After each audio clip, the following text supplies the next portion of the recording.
What do you think of the political landscape right now, given that alam na natin yung impeachment versus VP Sara more than a year ago, and now here comes an impeachment complaint against the president? Paano po ba what's the balancing act now that we are going to expect in the next few days? Siguro, Atty. Freddy, ang nagiging problema natin, we're coming from a very bad economic.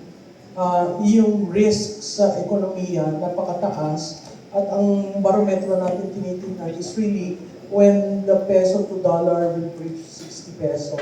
I think if that will not be prevented, the numbers point to a meltdown. Which is not good coming from a Christmas na ang retail was very low. Kung napupunan nyo sa mga malls, ilan-ilan lang ang bumibili kahit na may sale. Dumami lang yung mamimili nung week ng Pasko mismo.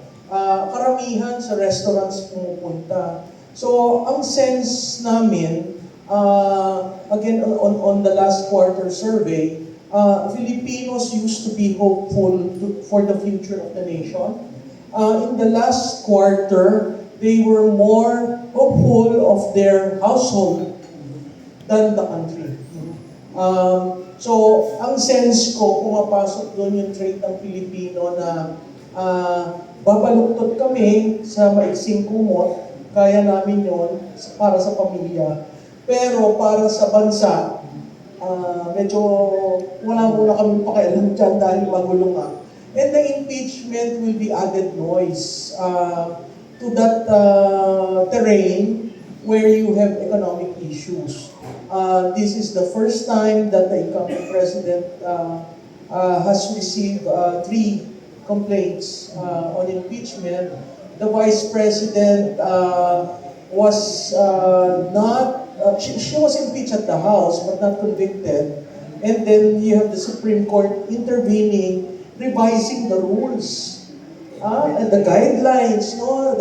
Ang klarado doon that you cannot do a fast break. Second, you need to hear at the committee level of the House. The person being impeached need to receive the charges and should be given enough time to respond. Now, in that milieu, you now have these 3 impeaches from the House, from different characters, Attorney De Jesus, Makabayan, and defensor-led impeachment. So kung titingnan mo, yung una tinanggap, napakadali. No? Yung pangalawa, ang Makabayan at yung kay defensor, oo, sinabi, wala si SecGen, hindi kami authorized na mag-receive. Kaya nga ang lokal ngayon sa gobyerno pala, pag wala yung kalihim, titigil ang lahat. So, but before we delve on these things of the details of these complaints, di ba, Martin, medyo yung trust ratings naman, mababa naman na talaga, di ba? It's already indicative na nawawala na yung tiwala ng publiko. Ganun ba yun? Pababa po siya. So, may survey po kami na papakita dito with sir. Ginanap yung survey January 7 to 10. Nag-focus muna kami sa cabinet. If we can forward.